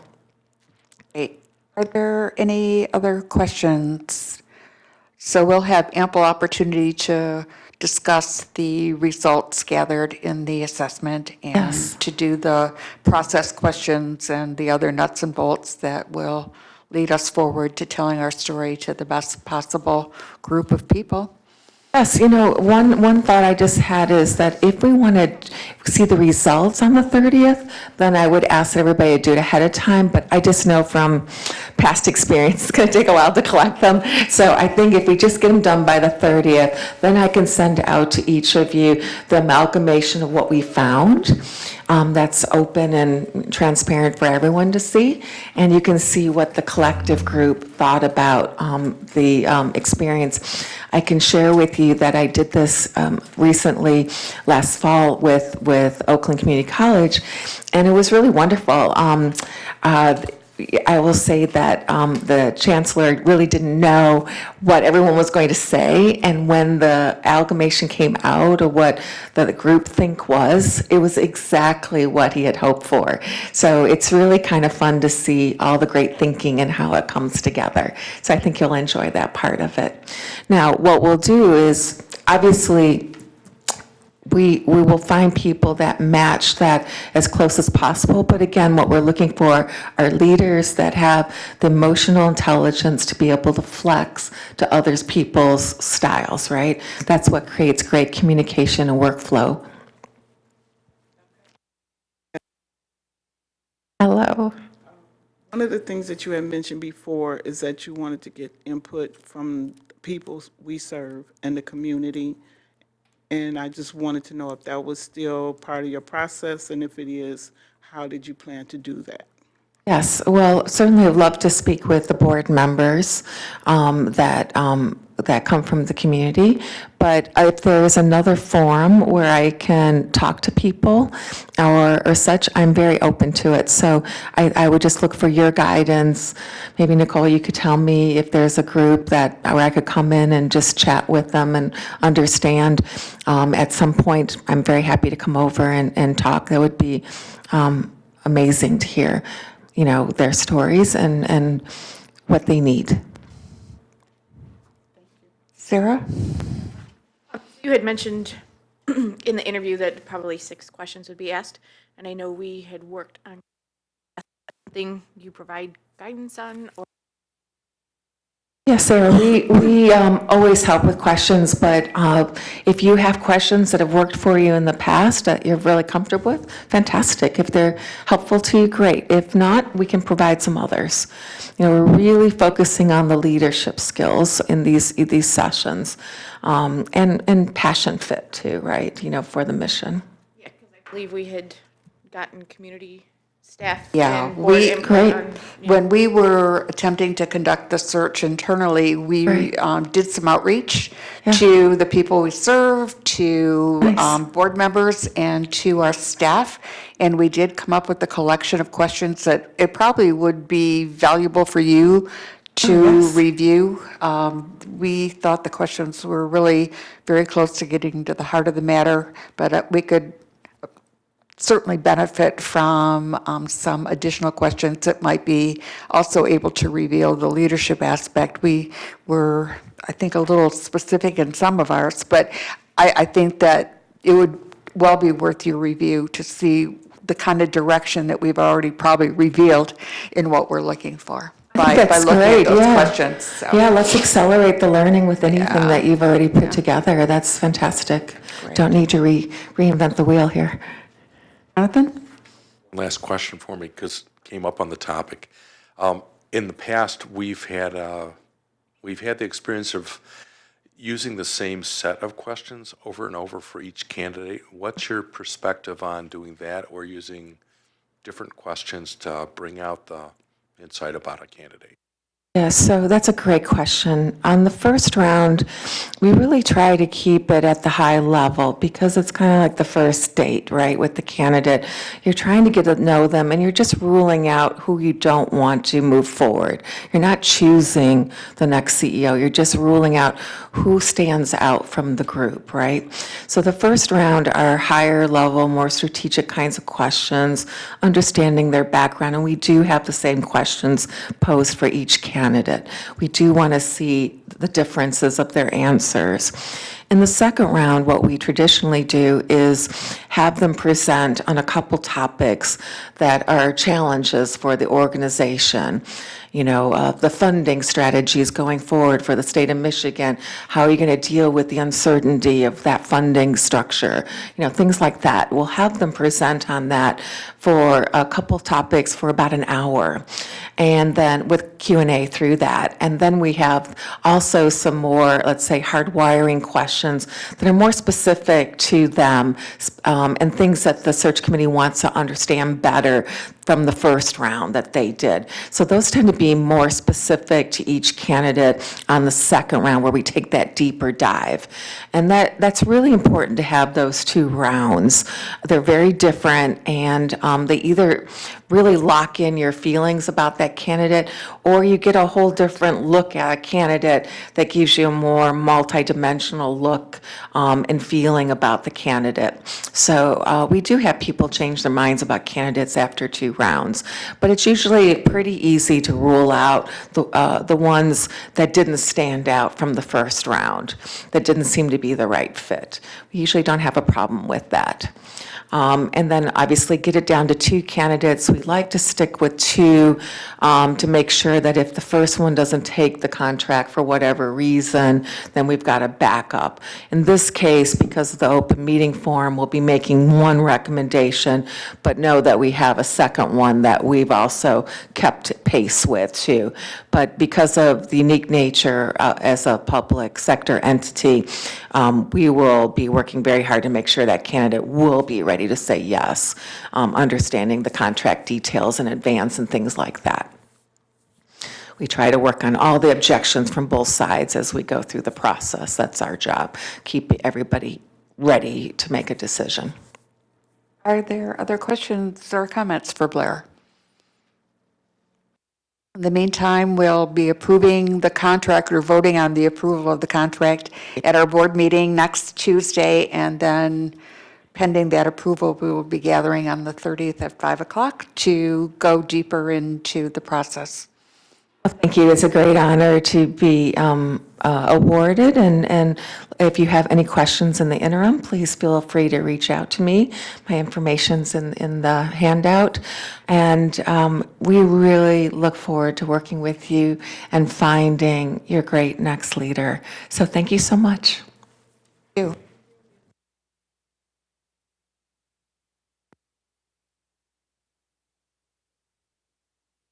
The next item on our agenda is the building update. Patrick. This is a monthly update. It's to provide the board with updates on this building, potential tenants, and the status of capital improvements. Now, currently, there are several potential tenants that have already toured the building, and we've gotten updates on concerning the status and what. And so the first one, and also we mentioned about the RFP. I want to start with that. I know that we're currently in the process of RFPing the realtor service to market this building. I know that we completed the RFP process, and we're currently waiting to send it out. We wanted to know basically if 30-day a 30-day notice sent to Freedman would be something that we would like to do, or if it's something that we could proceed with the RFP with a shorter notice. I know our contract with them has ended, and but out of courtesy, it might be a good idea to give them 30 days, but we are ready to go with the RFP. Are you looking for comments? I'm gonna wait till I get done, and then I just wanted to put that out first, so that when I'm done, that'd be a good discussion. So the first walkthrough was Upside One Suboxone Clinic. They have toured the building several times, and we've been getting a little more detailed information from our realtor as to concerning the status of some of these ongoing potential tenants. So what I was told from the previous visit from Upside One is that they came and told us that they were basically taking them off the list of potentials. They're not in the current need to have a building. They have a space that they're using already. This would have been an additional site for them. So there was no pressing need to move, and I think they were just testing the waters, and they're not serious about moving forward. So I think I'll be reporting on Upside One after today, but I did want to give you an update because we did mention them as a potential last time we met. The next one was Bullseye Communication. They toured the building on 12/11/2019. They were interested in 23,000 square feet. They're a communication company. And what they liked about the building was that we had the conferencing space on the first floor, and they also liked all of the additional parking that we had for amenities. They're currently in a lease that expires in August of 2020, and they're looking to move in the Troy area. And so they also looked in spaces in Southfield and Livonia, and I think they're currently located in Livonia, or they're currently located in Southfield.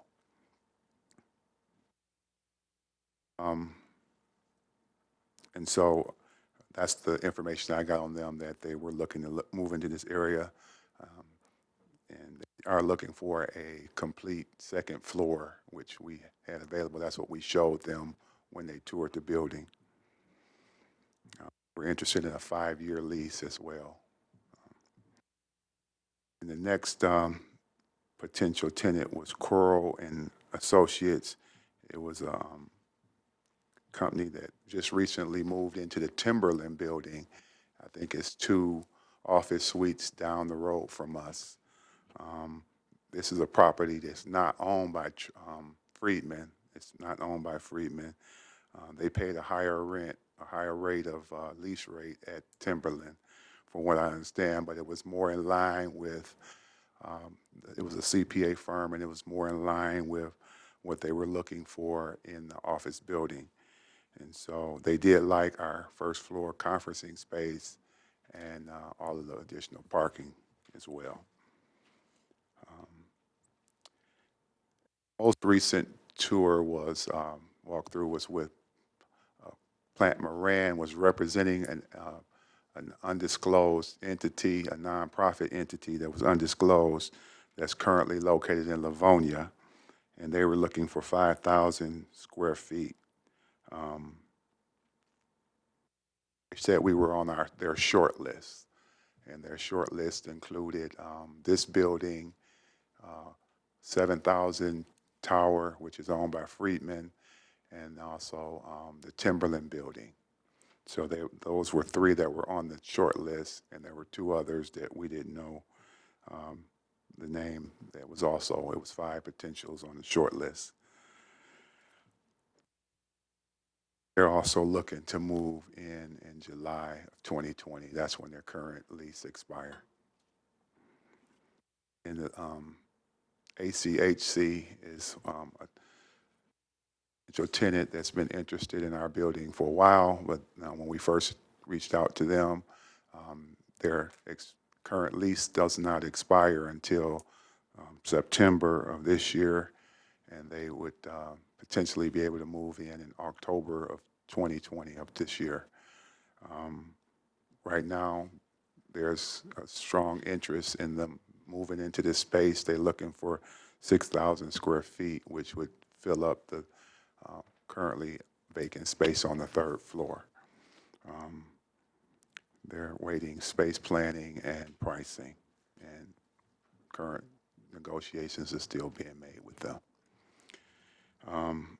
Recently, a phone call was made back to Flagstar Bank, our neighbors down the street. They expressed an interest back in 2018, and out of courtesy, a realtor just shared that information with me. He didn't give any real feedback as to, he said they did express that they might be still interested, but no real definite information on that. And so those were some of the potential tenants that we talked to in the last month. And then there were really no additional capital improvements. We mentioned last month about the awning, the parking lot, and the personal care room on last meeting, but there's no additional ones to mention today. That's the update on the building and the potential tenants. So are there questions about the report? And then, Patrick, you wanted some feedback about the 30-day notice, or? Yes. Okay, so, Jonathan. Oh, I probably ask this question every time you present. What's the square footage on one floor? And let's say the empty floor right above us. To about 29,000 All right, square feet thanks. is about the average per floor. I write it down and I can never find out where I wrote it down. 29, Thanks. yeah. Appreciate it. That's it.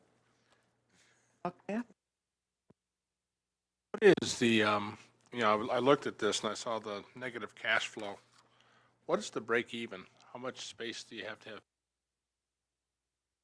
Well, Well, right everything's now, negotiable, but this was a recent spreadsheet that we just started. This is actually the first time that we plugged in numbers.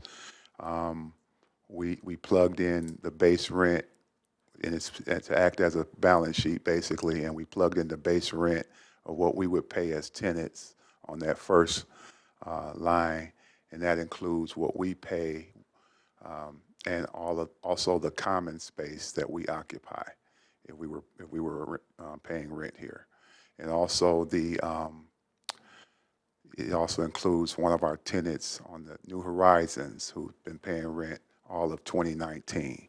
So that's what that first line indicates. And then the expenses indicate all of the operating expenses that's associated with the building. And then we plugged in a number that kind of captures other expenses. It kind of captures what not having the additional space rented or leased is costing. so if you're working on it, we're able to fill up all the space, would this flip to a positive cash flow? Yes, actually, it would be a positive cash flow. That's correct.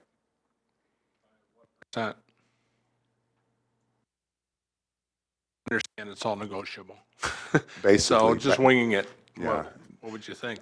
I would say, at least to the tune of $500,000 annually. I also want to clarify, and just to add to that, is the document you're looking at, one is something is relatively new, that Hadassah had asked us to fill out related to the building expenses.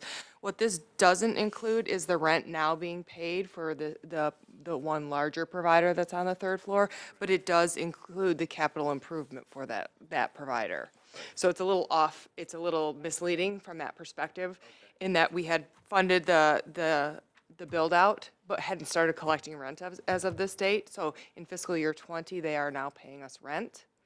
So the intent is to finish renting out that third floor and then the second floor as well. So the base rent, that's a new term. Base rent. Base rent's a new term for us too. Landlord is not something we have been prior to this, quite as much as we are now. Go ahead, Patrick. In this scenario, the base rent, we've determined that to be the rent that we're paying to be as tenants.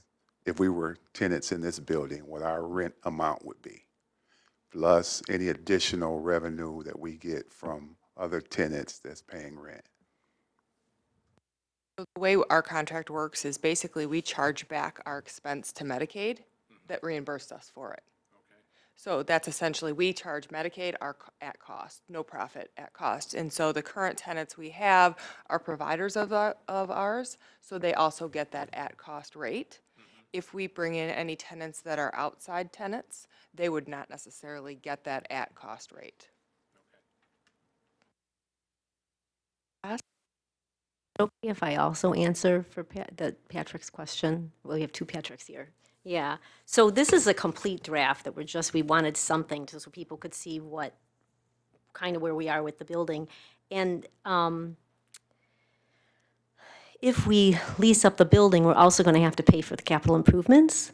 So that break even isn't going to be for a while, because when they pay us back for capital improvements, they pay us in every year a piece of that. So when we talk about break even, I think we're talking about 3-4 years down the road. We're not talking about once the building is filled, because then people have to still pay us back.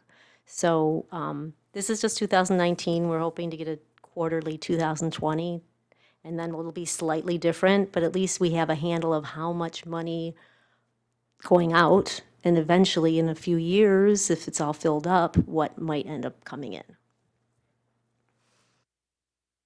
Thank you.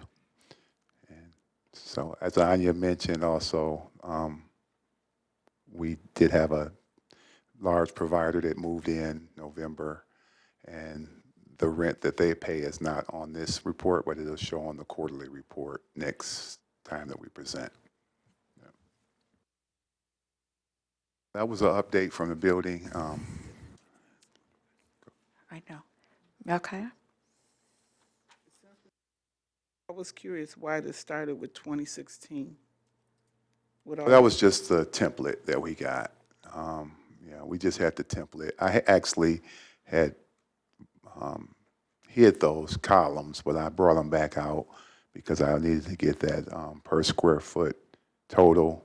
But yeah, we starting with 2019 actually. Yeah.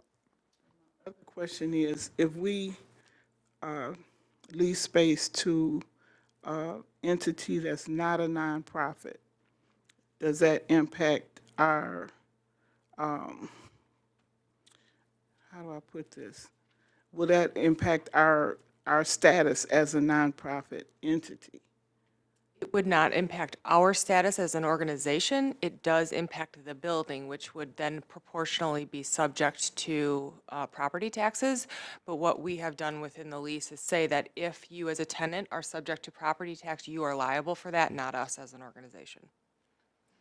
It would not impact our status as a governmental entity. Get an opinion about that, or you just know that that's the case? Oh, we had the attorney look at the lease to make sure that that was the case related to us as an organization. And then that's why we intentionally put that language in the lease to push that cost down to a tenant if they were assessed property taxes. Yes? About advocate advisors, if we could find out where we are with them, because I don't know, they came in November, I guess, so if they're really interested, what we can do, because it says they're looking for building signage and possibly, and that's something that's a possibility, and it would be great if, I mean, if we lease the second floor, you know, that would be amazing, because then we'd only have a little bit left, and then we could move forward. So I think advocate advisors is really important to follow up on. Sure to make that phone call first thing in the morning. Is there any conversation about the 30-day notice versus moving more quickly? I have a question to the question, which is, will Friedman be on the RFP list? They're allowed to bid just like any other bidder. All right, so then they'll see the RFP, whether you give them notice or not, they'll see it when it arrives in their email or the notice there's an RFP. I don't think we need to give them 30. Yes. We need to tell them, because I think they're going to be pretty shocked when they see that we're doing an RFP and they haven't been told, and they're pretending like they're, I mean, because they're showing the space, they're not leasing the space, we've paid them, and, you know, but I think it's a courtesy that we let them know, at least, you know, a day or two before. And also legally, since their sign is on the building, and I don't know the legalities, but if, you know, if they wanted to fight for something, it looks like they're our contractor, even though they're not. So I just think we should have that clear to them. I think it wasn't, if we notify them, it was really, do we think that a couple of days' notice is appropriate? Because yes, we do intend to have the sign taken down. It was really more, do we think it's a professional courtesy to give 30 days, or are we fine with a week and say, hey, you have a week to get the sign down? Or, you know, what was the board's preference related to that?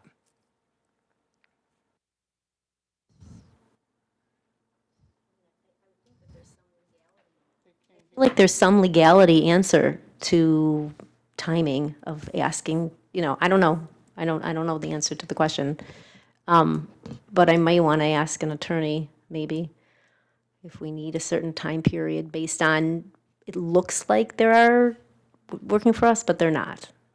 Are you suggesting that we get that information at the board meeting? Have that pursued and get the information? We can reach out and ask that question. My only thought would just be that the agreement is technically expired. So I don't know what obligation we have outside of that, but obviously I'm not an attorney either. So we can ask one of the attorneys and find out.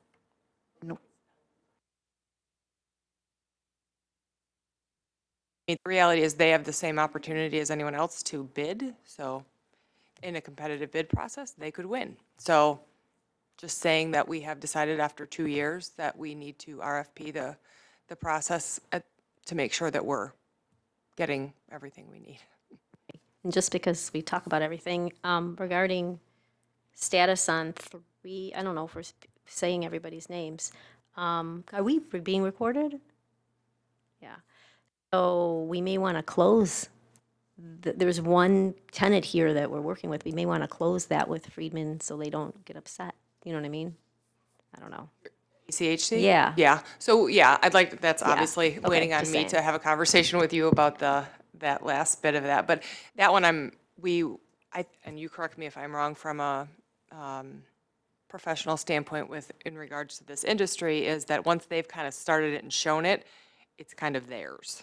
Is that? So I guess I assumed that because, yeah, I assumed that one would remain theirs because they've done the space planning. Okay. I assumed that one would stay with them, and then anything further, once we've kind of decided, once we go into a bid process, it's open to whomever. Other questions? So we can expect an update. You'll do some outreach to legal and then we'll hear from you once you know. Okay. Is that, Well,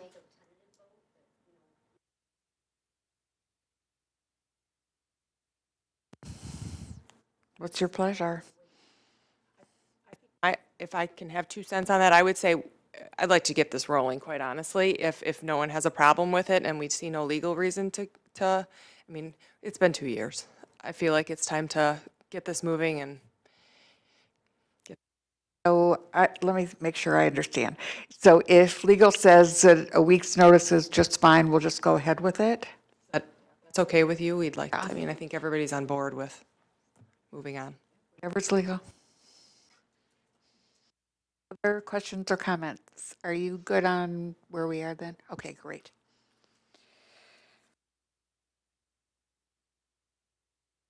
Patrick, just double checking. Okay, thanks. The next item on the agenda is other business. I've got a couple things before I open it up. First of all, that I want to remind everybody that following adjournment of this meeting, we will be having a special board meeting for discussion and approval of the amendment to the PIHP contract. Just so don't be packing up when we say adjourned. The next thing is a couple of updates. I would just like to thank Adam Furman for agreeing to be the board member, a second board member to serve on the Appeals Committee for Rights. So going forward, you will have to get a little bit of training, but after that, the makeup of the Appeals Committee includes having 2 board members represent, and I currently represent the board also on the Appeals Committee. Anya had a conversation last week with Dave Woodward from the Board of Commissioners, and he requested an update on our search. And that meeting is on the 22nd at 7 p.m. And Edna will be representing the organization, and I've asked our 2 board officers, Melkaya and Jonathan, to also attend the meeting, and they both have agreed, and I appreciate that very much. I will be out of town, so that will be coming up following our board meeting. I can provide a reminder to both. Okay, good, then I don't have to. And the other thing, I just have a question. Everybody's kind of been working through the boardable. Are there any, how's that going? Are there any issues or concerns, or has it been fabulous, all good?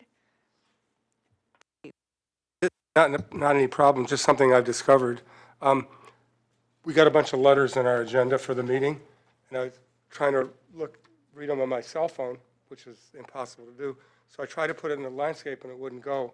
So I went on the discussion part, the chat room they have, and the guy got back. He said they'll get back within 2 to 5 days. He was back within about a minute, and he said he just tried it on his cell phone and his iPad, and his iPad will landscape, but not the cell phone. So then later in the day, he got back to me and checked with Boardables, and there are some giant cell phones, but not like a Plus or a regular cell phone. It won't, and they hadn't even realized that, and they may in the future do an update. And the second thing is spell check, which is something I really depend on, is available all through Boardables except on the comments. If you're making a comment, like there's an agenda and then you can make a comment, it'll underline the word in red, but if you go to correct it, it puts alternate or shift K or something, and then if you go to that, you get a whole new site. So we have to live with that, I guess. And if you spell as badly as I do, it's a problem. Welcome to depend on spell check, probably more than we should.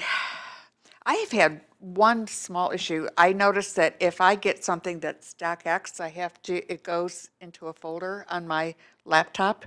If it's a PDF, it opens up when I go down the agenda on the document piece. It's really not a big deal, but it's just kind of a quirk.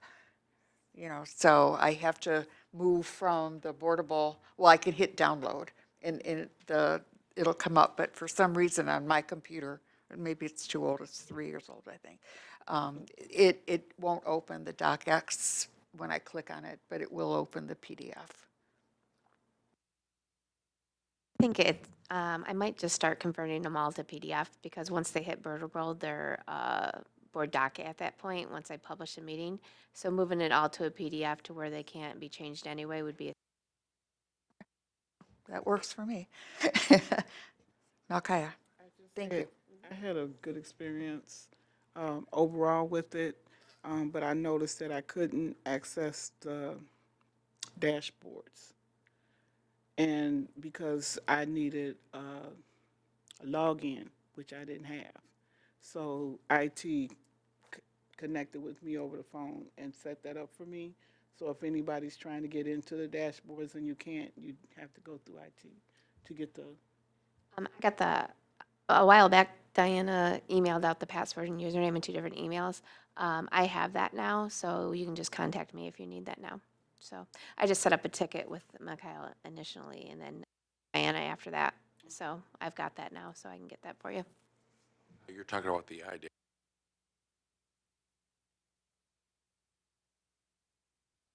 It was a while ago, yeah.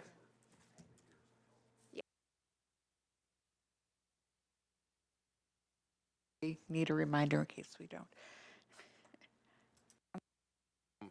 Two things that are coming up the first week in February.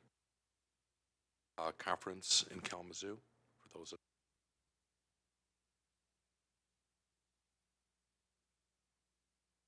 be attending that. I'm out of town that week. Also, because I'm out of town that whole week, I need someone else to attend the recipient Thursday evening, the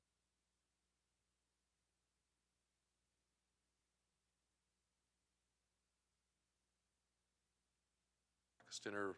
5:30 is the meeting till 7. You take notes and you report back. I can see if I can do that, but if someone else is interested, I'll double check. I might actually be home. The other business before we move on to public comment? Okay, this is our second opportunity for public comment. Is there anyone who wishes to speak at this time? Diehards are here, I think.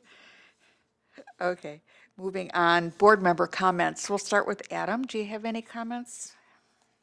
This meeting was a really good overview of where we are as a board, not only talking about board responsibilities, but also getting into where we are in terms of the search committee with the CEO and also the leasing of the building. So I think it was a really good overview as to where we stand the first month of 2020. Pat? Inaugural meeting? No comments? The one thing I would say, I do enjoy the interaction, for people not being shy. Boy. And in different boards. Be careful what you ask I've been in for. different boards before where they're kind of like quiet and doing the head nod. That would not be a good thing. Everybody brings their best behavior but thoughts with them to our meetings, so I'm glad you appreciate that. I hope that continues. Malkaya? Just want to wish everybody Happy New Year. I'm excited about 2020. I think this is going to be a really great year for me professionally.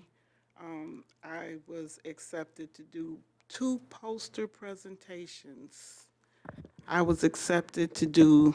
team was accepted to do 2 poster presentations for the National Council.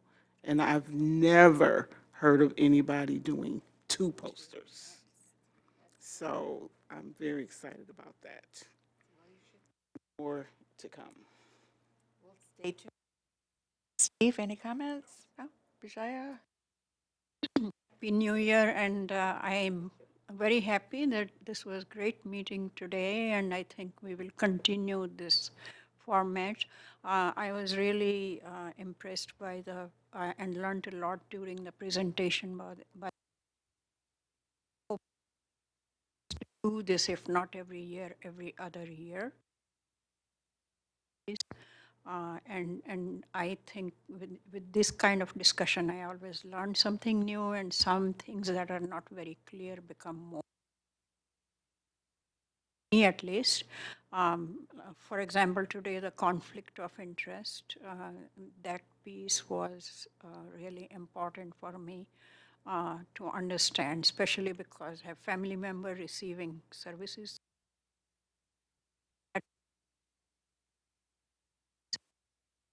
Not so difficult, but sometimes there is a fine line. So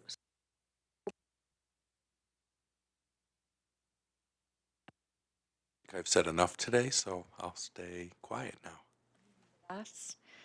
I want to say Happy New Year to everyone. Very excited that Patrick is here and enjoyed Adam's thoughts and congratulations. We would probably like to see that too, though, if you want to show it to us. That's really exciting for Micaiah. And just happy to be here, and I thought it was a really good meeting, so thank you. Sarah? Agree. As far as the information that was presented today, I think it was very helpful. I think it was a really great meeting. So that's it. I don't think I can add much to what's been said. I really think this committee has evolved in a really nice way, that the dialogue and the level of learning has just come along in a much more relaxed kind of atmosphere, and I think it lends itself to a better discussion in the long run. So, and you all had good holidays and are here, and we've got a lot on our plate going forward. So with that, I think I will adjourn, and we will go into our special board meeting.